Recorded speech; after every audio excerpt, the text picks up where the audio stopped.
The thermometer outside read 20 below zero, but inside Matthias Kern's cabin, the temperature held at 55 degrees, even though the fire had died 6 hours earlier.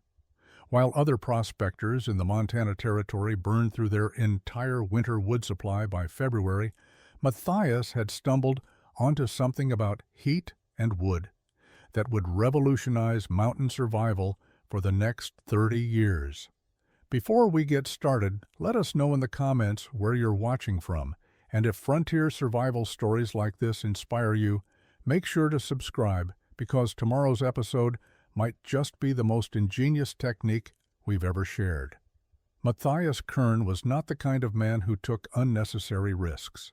By the winter of 1866, he had survived 5 full seasons in the Montana gold fields, a feat that separated him from the dozens of prospectors who arrived with grand dreams and left in pine boxes or didn't leave at all. He was 34 years old, born in Bavaria, raised with German precision and a carpenter's understanding of how things were built. He had immigrated to America in 1857, worked in Pennsylvania coal mines for 3 years, then followed the gold rush west when news of Montana strikes reached the eastern settlements. His claim was modest, located along a creek tributary about 15 miles south of what would later become Helena. The ground produced enough color to justify the work, enough gold dust to buy supplies and save a little for the future, but nothing that would make him wealthy. Matthias didn't mind. Wealth attracted attention and competition. A steady claim worked by careful hands could sustain a man for years if he didn't get careless or greedy. He had partnered with Henry Caldwell in 1864. Henry was English, 10 years older than Matthias, with experience in the California fields before moving north to Montana. They worked well together because neither man was prone to drinking away profits or taking foolish chances. Their cabin was typical of mining camp construction, logs cut from nearby pine stands, notched at the corners, chinked with moss and mud, a single door facing east, one small window covered with oiled paper, and a stone fireplace Henry had built during their first summer together. The structure measured roughly 12 feet by 16 feet inside, large enough for 2 bunks, a table, storage for supplies, and space to move without constantly bumping into each other during the long winter months when outside work was impossible. They had prepared for winter as they always did. Firewood cut and stacked, enough to fill the space between 4 trees near the cabin, creating a wall of split pine and fir that stood 6 feet high and 20 feet long. Dried meat hanging from the cabin rafters, flour, beans, coffee, and salt stored in barrels that kept out moisture and mice. Their traps set for whatever fur-bearing animals moved through the area, providing supplemental income when gold work slowed. By early December 1866, everything was ready. The winter started normally. Snow fell in late November, accumulating slowly, building the base that would last until April. Temperatures dropped into the teens at night, rising to the 20s during the day when the sun managed to break through the clouds. Matthias and Henry settled into the routine they had established over previous winters. The cold snap arrived on December 9, 1866, without warning beyond what the old-timers in Helena had muttered about during the previous autumn. They had predicted a hard winter based on the thickness of beaver pelts and the early migration of geese, signs that Matthias had learned to respect even if he couldn't explain the science behind them.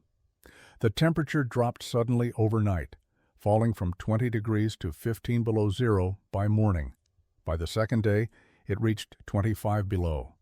By the 4th day, the thermometer Matthias had mounted outside the cabin door registered 38 degrees below zero at dawn. The cabin, which had seemed adequately warm during normal winter conditions, became a desperate battle against cold that seeped through every gap in the chinking, every crack around the doorframe, every place where logs met but didn't seal perfectly. Matthias and Henry kept the fireplace burning constantly, feeding it split wood every hour, maintaining flames that consumed their carefully stacked supply at an alarming rate. The heat from the fire felt intense if you stood directly in front of it, but 3 feet away the air was cold enough to see your breath. At night, even with the fire roaring, ice formed on the water bucket near the back wall. By the 6th day of extreme cold, Matthias calculated they had burned through nearly a third of their winter wood supply. If the cold continued, they would run out by late January, leaving 2 months of winter with no fuel. The mathematics were simple and terrifying. They needed more wood, but cuttings and hauling in these temperatures was dangerous. Exposed skin froze in minutes. Sweat from physical labor turned to ice against your body. Your lungs burned with each breath of air so cold it felt like inhaling broken glass. Henry volunteered to go. He was the stronger of the 2 men, more experienced with winter logging. He would take the axe, work a stand of dead pine about 200 yards from the cabin, and haul back what he could manage in a single trip. Matthias argued they should wait, that the cold might break in another day or two, but Henry was practical. If they waited and the cold didn't break, they would be weaker from reduced rations and colder from reduced fire. Better to get the wood now while they still had the strength. Henry left at mid-morning on December 15th, when the temperature had risen to 28 below zero, the warmest it had been in days. He wore every layer of clothing he owned, wrapped. His face with a wool scarf, pulled a fur hat down over his ears, and carried the axe over his shoulder. Matthias watched him walk toward the tree line, his figure growing smaller against the white landscape, until he disappeared among the pines. Matthias waited inside, keeping the fire going, preparing hot coffee for Henry's return. An hour passed. Then 2 hours. Matthias told himself that cutting and hauling in extreme cold took longer than normal. Henry was being careful, working slowly to avoid sweating. But after 3 hours, dread settled into Matthias's chest like a stone. He dressed in his own layers and went out to find his partner. Henry had made it to the trees and cut down one dead pine. The tree lay in the snow, partially limbed. The axe was embedded in a branch. Henry was 30 feet away, collapsed in the snow, curled on his side. Matthias knew, before he reached him, that Henry was dead. Matthias buried Henry Caldwell on December 17, 1866, in ground frozen so hard it took him 2 full days to dig a grave deep enough to protect the body from animals. He worked in shifts, building fires on the ground to thaw a few inches of soil, scraping out the softened earth, then building another fire and repeating the process. The physical labor kept him from freezing during the daylight hours, but it also gave him too much time to think about what had killed his partner. Henry hadn't frozen to death because he was weak or unprepared. He had frozen because the cabin they lived in required so much firewood to stay marginally warm that going out to get more firewood in extreme cold became necessary. The logic was circular and deadly. You needed fire to survive. Fire required wood. Getting wood required exposure to cold that could kill you. A better cabin would need less wood. Less wood meant less exposure. Less exposure meant survival. Matthias finished the winter of 1866 to 67 alone in the cabin that now felt like a co-conspirator in Henry's death. He burned through the remaining wood supply, then cut more in late January when the temperature moderated to 10 below zero, a condition that now seemed almost comfortable. He survived, but barely, and he spent every evening studying the cabin itself, trying to understand why it failed so completely at the one thing it was supposed to do, which was keep him warm. He started by measuring heat loss. He would build up the fire until the cabin felt genuinely warm, then let the fire die and track how quickly the temperature dropped. Within an hour he could see his breath again. Within 2 hours, the water bucket near the wall showed ice forming. Within 4 hours, the cabin was barely warmer than the outside air. The logs that formed the walls, which should have provided insulation, seemed to do almost nothing to hold heat. Matthias examined the walls more carefully. The horizontal logs were stacked with the bark side facing out, the wood grain running lengthwise. Between each log were gaps filled with moss and mud chinking. that had dried and cracked over 3 winters of expansion and contraction. Cold air came through these gaps despite repeated attempts to seal them, but even where the logs fit tightly together, where there were no visible gaps, the cold still penetrated. He would place his hand flat against the interior surface of a wall log while the fire burned hot. The wood felt slightly warm near the fireplace, but cold everywhere else. The logs themselves were conducting cold from outside to inside. One evening in late February, Matthias was splitting firewood from his dwindling supply when he noticed something odd. The rounds of wood he had split days earlier and stacked near the cabin felt warmer to the touch than the cabin walls themselves, even though both had been exposed to the same outside temperature. He picked up one of the split rounds and examined it. The end grain, where the log had been cut across its width, showed the growth rings and the dense fiber structure of the pine. He held it for a moment, then set it down and picked up another piece. Same sensation. The end grain held warmth differently than the side grain of the cabin logs. He conducted a crude experiment. He brought several pieces of firewood inside and placed them at various distances from the fireplace while the fire burned. After an hour, he moved them away from the fire and monitored how long they stayed warm. The pieces positioned with their end grain facing the fire retained heat noticeably longer than pieces positioned with their side grain facing the flames. Spring arrived in late March 1867, melting the snow and opening the mountain passes enough for travel. Matthias had survived the winter, worked his claim through the cold months with minimal success, and accumulated enough gold dust to justify a supply trip to Helena. Most prospectors made this journey with a simple list of necessities: flour, coffee, beans, ammunition, whiskey, tobacco, and perhaps new boots or a replacement tool. Matthias went to Helena with a different purpose entirely. He arrived in early April when the town was thick with mud from snowmelt and busy with miners emerging from winter isolation. Helena had grown substantially since Matthias had last visited, now boasting proper brick buildings along the main street, a bank, several general stores, 3 hotels, and enough saloons to accommodate the hundreds of prospectors working claims in the surrounding mountains. Matthias checked into a modest boarding house and began what other miners would have considered a bizarre waste of time. He studied buildings, not casually but with the focused intensity of a man trying to decode a language he didn't speak. He examined the brick mercantile on Main Street, noting how the bricks were laid in an overlapping pattern that created strength through distributed weight. He spent an entire morning watching masons work on a new bank building, observing how they mixed mortar and how they positioned stones to maximize stability. He talked to a German mason named Friedrich, who was building a foundation for a wealthy mine owner's house on the edge of town. Friedrich thought Matthias was looking for work and started explaining the basics of masonry before Matthias clarified his interest. He wasn't trying to become a mason. He was trying to understand thermal mass and heat retention. Friedrich's expression changed from confusion to interest.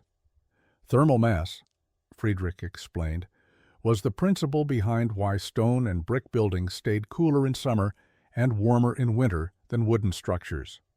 Stone and brick absorbed heat slowly and released it slowly. They acted as buffers against temperature change. The thicker the wall, the more thermal mass, the better the buffering effect. Matthias asked about wood. Did wood have thermal mass? Friedrich nodded. Yes, but wood conducted heat more efficiently than stone, meaning it transferred heat rather than storing it.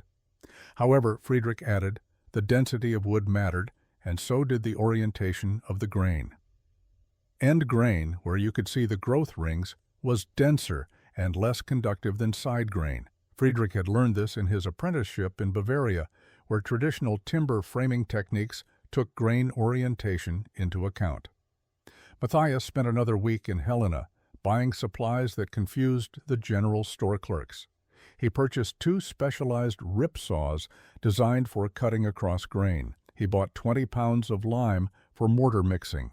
He bought a level, a plumb line, and a measuring square, tools that prospectors rarely needed. He bought books on carpentry and masonry that he could barely afford.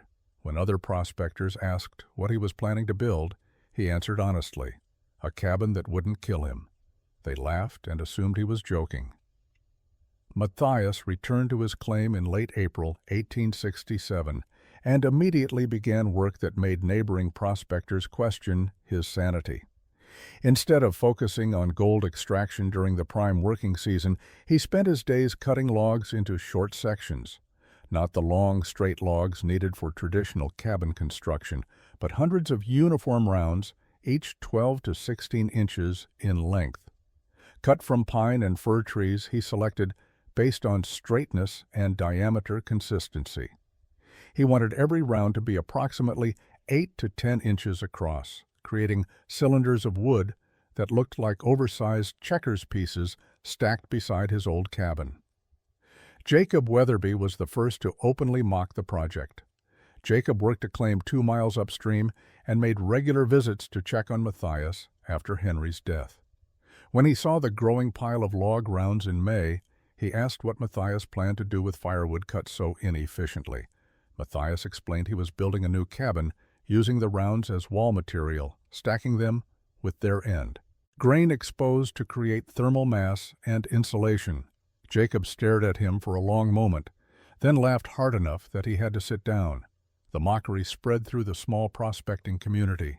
By June, Matthias had become known for Kern's Folly, a cabin design so absurd that men rode out from Helena just to see the crazy German cutting good timber into useless short sections.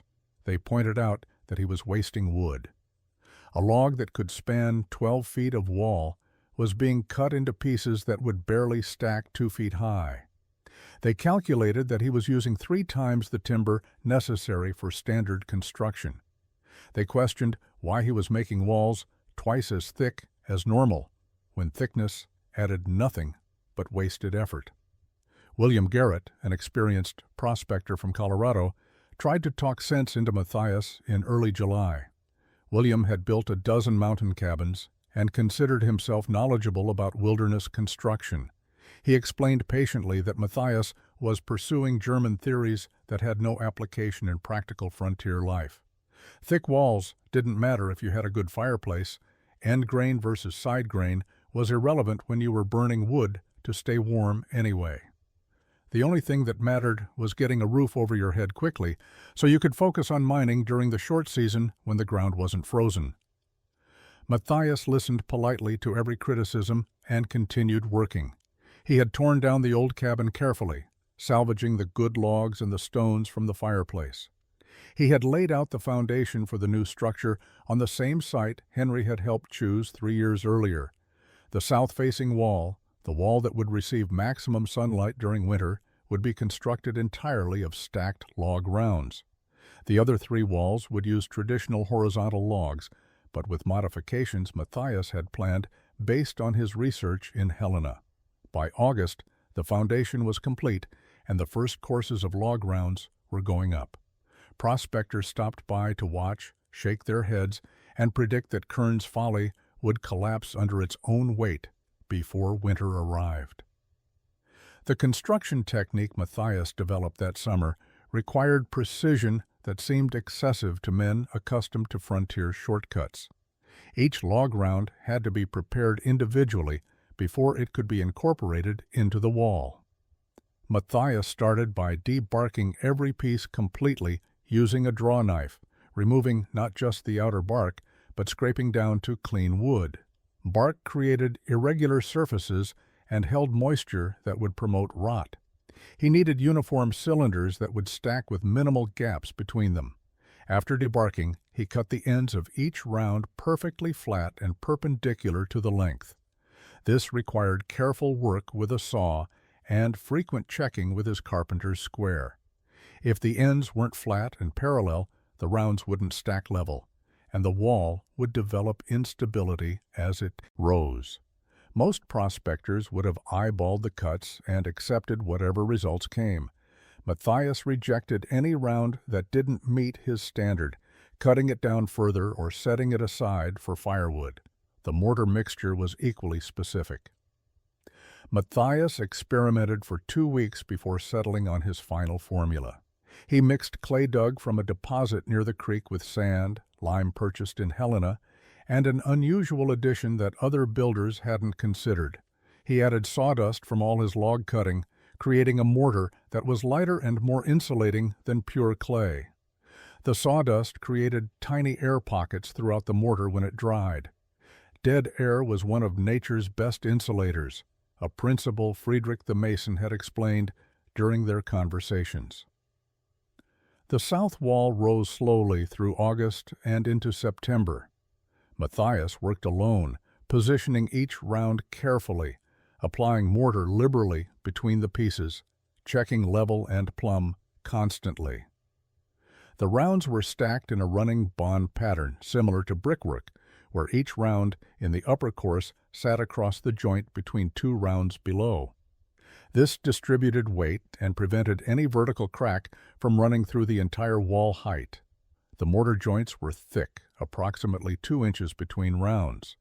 This seemed excessive, but Matthias had calculated that the mortar itself, filled with insulating sawdust and creating dead air spaces around each round, would contribute significantly to the wall's thermal performance. The end grain of the wood rounds would absorb heat during the day when the low winter sun struck the south wall. The thick mortar would prevent that heat from escaping quickly.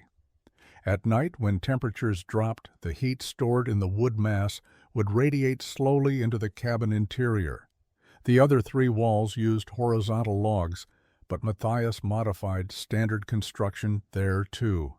He selected logs more carefully for diameter consistency. He stripped all bark completely. He shaped the contact surfaces where logs met, creating tighter fits than typical notched construction.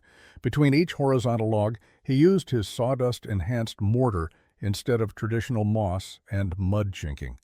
The resulting walls were tighter and better sealed than any cabin in the region. The door and window placements followed strategic logic. The door faced east on the traditional horizontal log wall. The single window was positioned in the south wall, cut through the log-round construction, allowing sunlight to penetrate and strike the thermal mass directly. The cabin was completed by mid-October 1867, just as the first heavy snows began falling in the high country. Matthias moved his supplies and belongings into the structure that had consumed his entire summer and most of his gold working season. The interior measured 14 feet by 18 feet, slightly larger than the previous cabin, with a ceiling high enough that he could stand upright. Anywhere inside. The stone fireplace occupied the northeast corner, positioned to radiate heat across the longest dimension of the room. His bunk was built against the north wall, raised 2 feet off the floor. Storage shelves lined the west wall. The space felt solid in a way the old cabin never had. Early winter was mild. November temperatures dropped into the teens at night, but rose above freezing during sunny afternoons. Matthias burned normal fires for cooking and evening warmth, nothing excessive. He noticed the cabin held heat better than the old structure, but the difference wasn't dramatic enough to vindicate the months of work or silence, the continued mockery from other prospectors. Jacob Weatherby visited in late November and commented that Kern's Folly seemed to function adequately as a cabin, which was generous praise, considering it looked like a woodpile had been mortared to a log structure. December arrived with typical winter conditions. Snow accumulated steadily. Temperatures settled into a pattern of 20s during the day, single digits at night. Matthias worked his sluice boxes when weather permitted, processed gravel from stockpiles when it didn't, and maintained his trapline for supplemental income. The cabin required one substantial fire in the evening that he would bank overnight with large pieces that burned slowly. By morning, coals remained hot enough to restart flames quickly. The interior temperature was comfortable, hovering in the mid-40s, even when the outside air dropped below zero. Then, on December 23, 1867, the weather changed. A high-pressure system settled over Montana, bringing the kind of cold that Matthias remembered from the previous winter. The temperature dropped to 15 below zero the first night, 25 below the second night, 35 below on Christmas Day. This was the test. This was the cold that had killed Henry and nearly killed Matthias. He burned his evening fire as usual on Christmas night, feeding the flames until the cabin felt warm throughout. Around 10 in the evening, he banked the fire with 2 large pieces of pine, closed the damper partially to slow combustion, and went to sleep. He expected to wake in a cold cabin, shivering, needing to rebuild the fire immediately. Instead, he woke naturally 7 hours later as dawn light filtered through the window. The fire had burned out completely. Only cold ashes remained in the fireplace. But the cabin was warm, not hot, but genuinely comfortable. Matthias checked the thermometer he had mounted inside near the door, 52 degrees. Outside, the temperature was 37 below zero. An 89-degree difference maintained by thermal mass alone. No active fire for at least 6 hours. The log rounds had absorbed heat throughout the evening, stored it, and released it slowly through the night.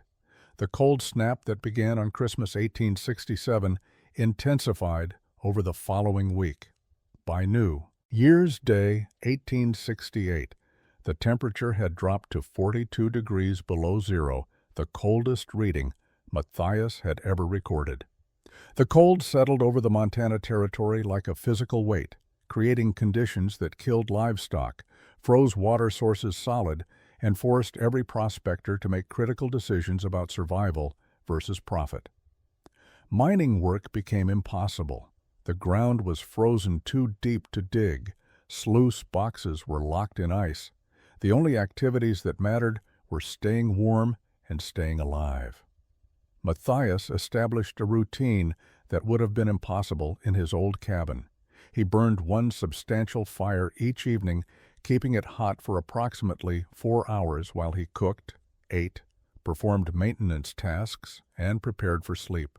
The fire heated the cabin to 60 degrees or higher, and more importantly, it heated the massive south wall of log rounds that had absorbed sunlight during the brief daylight hours. When he banked the fire around 10 in the evening, the wall held enough thermal energy to maintain interior temperatures above 45 degrees until morning. He was burning roughly 1/3 the firewood he had consumed during the previous winter's cold snap, and he was more comfortable.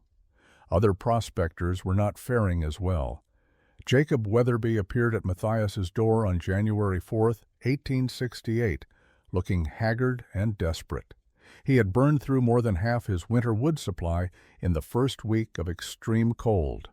His cabin, built using standard methods, required constant fire to maintain even marginal warmth.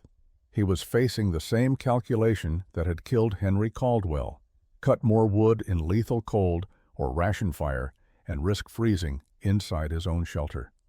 Matthias invited him in. Jacob stepped through the door and stopped, confused by what he felt. The cabin was warm, genuinely, comfortably warm.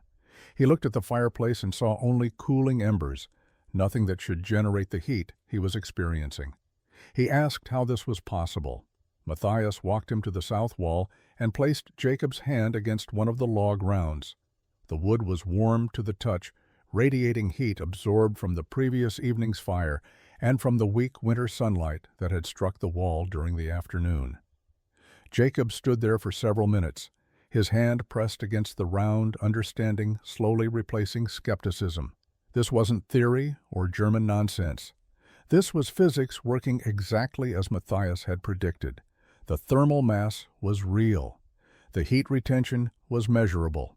The difference between this cabin and standard construction was the difference between survival and death. Thomas Birch, another prospector working a claim 5 miles downstream, visited 3 days later with similar desperation. His wood supply was critically low. He had heard rumors about Kern's cabin staying warm without constant fire, but hadn't believed them. Matthias demonstrated the principle, again showing Thomas the wall temperature, the interior temperature, and the minimal fire required. Thomas asked detailed questions about construction methods, mortar mixtures, and log-round dimensions. Matthias answered everything. The extreme cold finally broke in mid-January 1868, and temperatures moderated to normal winter levels. By then, word of Matthias Kern's cabin had spread through the prospecting community with the urgency that accompanied any innovation that meant the difference between survival and death. Men who had mocked Kern's folly 6 months earlier now rode out to his claim to examine the structure, ask questions, and admit they had been wrong. The admission came grudgingly from some, freely from others, but it came universally from those who had struggled through the cold, snap-burning excessive wood and still shivering in their cabins. William Garrett was among the first to begin construction of a log-round wall in spring 1868. He built a hybrid design similar to Matthias's original, using stacked rounds for the south wall and traditional horizontal logs for the remaining 3 walls. His version included modifications based on his own carpentry experience. He used slightly longer rounds, 18 inches instead of 12, creating a thicker thermal mass. He experimented with a different mortar mixture that incorporated crushed limestone instead of lime powder. The result was a cabin that performed nearly as well as Matthias's design while requiring slightly less labor in the log-cutting phase. Thomas Birch built an even more ambitious version. He constructed a 2-room cabin with log-round walls on both the south and west faces, maximizing thermal mass for afternoon and evening sun exposure. His structure took an entire summer to complete, but when finished, it remained the warmest cabin in the region, holding interior temperatures above 50 degrees even during the coldest nights with minimal fire. Thomas shared his construction details freely, just as Matthias had, recognizing that survival knowledge benefited everyone when conditions turned deadly. The technique spread beyond the immediate mining district. Prospectors who worked claims near Helena returned to town with stories of cabins that stayed warm through extreme cold using a fraction of normal firewood. The stories reached other mining camps in Idaho and Wyoming. By winter 1869, variations of the log-round thermal mass wall were appearing across the northern Rocky Mountain mining frontier. Some builders used the technique for entire cabins, creating structures that looked like massive cordwood stacks mortared into rectangular forms. Others used it selectively for south-facing walls only, maintaining traditional construction elsewhere. Not every prospector adopted the method. The labor investment remained substantial, requiring double or triple the time needed for standard cabin construction. Men working rich claims often prioritized mining over building, choosing to burn extra firewood rather than spend weeks cutting log rounds and mixing specialized mortar. But those who faced marginal claims, limited resources, or simple pragmatic recognition that survival preceded profit embraced the innovation. The mining community began calling them Kern Walls by 1870. The name carried no formal recognition or patent, just the organic naming that occurred when a technique became associated with its innovator. Matthias never claimed ownership or tried to profit from the knowledge. He shared construction details with anyone who asked, considering it information that should be available to all who needed it, the same way he would share news of dangerous trails or locations where grizzlies had been sighted. Matthias Kern worked his Montana claim until 1875, accumulating modest wealth through steady effort rather than spectacular strikes. The gold he extracted over 9 years was enough to purchase land and establish himself in a different life, which was all he had ever wanted. In spring 1875, at age 43, he sold his claim to a younger prospector from Pennsylvania and moved to Missoula, a growing town in western Montana where the valleys were wider and the winters slightly less brutal than the high country he was leaving. He used his savings to open a small sawmill on the outskirts of town, applying the carpentry knowledge he had developed through years of cabin building and modification. The mill prospered modestly, supplying lumber to the increasing number of settlers moving into Montana Territory under various homestead programs. Matthias employed 3 workers and maintained steady business through the late 1870s, known locally as a fair employer who paid wages on time and expected quality work in return. In 1877, he married a widow named Catherine Reichert, whose husband had died in a logging accident 2 years earlier. Catherine had 2 children from her first marriage, and she and Matthias had 1 daughter together in 1879. The family lived in a modest house near the sawmill, a structure Matthias built himself using techniques that incorporated thermal mass principles without the dramatic log-round walls that had made him briefly famous in mining camps. His family home was comfortable, well-built, and unremarkable to anyone who didn't understand the careful attention to heat retention and insulation hidden in its construction details. Matthias spoke little about his prospecting years. His children knew he had worked gold claims before settling in Missoula, but he didn't tell dramatic stories about survival or innovation. Catherine knew about Henry Caldwell's death because Matthias visited Henry's grave once each year, riding back into the mountains in late summer when the passes were clear. But he didn't dwell on the tragedy or use it to explain his cabin designs. The past was simply the past, a series of experiences that had taught him what he needed to know to survive and eventually thrive. He died in March 1889 at age 58 from pneumonia that developed after a winter cold. He was buried in the Missoula City Cemetery under a simple granite stone that listed his name, birth year, and death year, with no mention of mining, cabin innovation, or the technique that had spread across the Rocky Mountain frontier. His widow and children inherited the sawmill and operated it for another decade before selling to a larger lumber company. But in the mountains Matthias had left 14 years before his death, cabins built with log-round thermal mass walls still stood, weathered but functional, occupied by new generations of prospectors, trappers, and eventually homesteaders.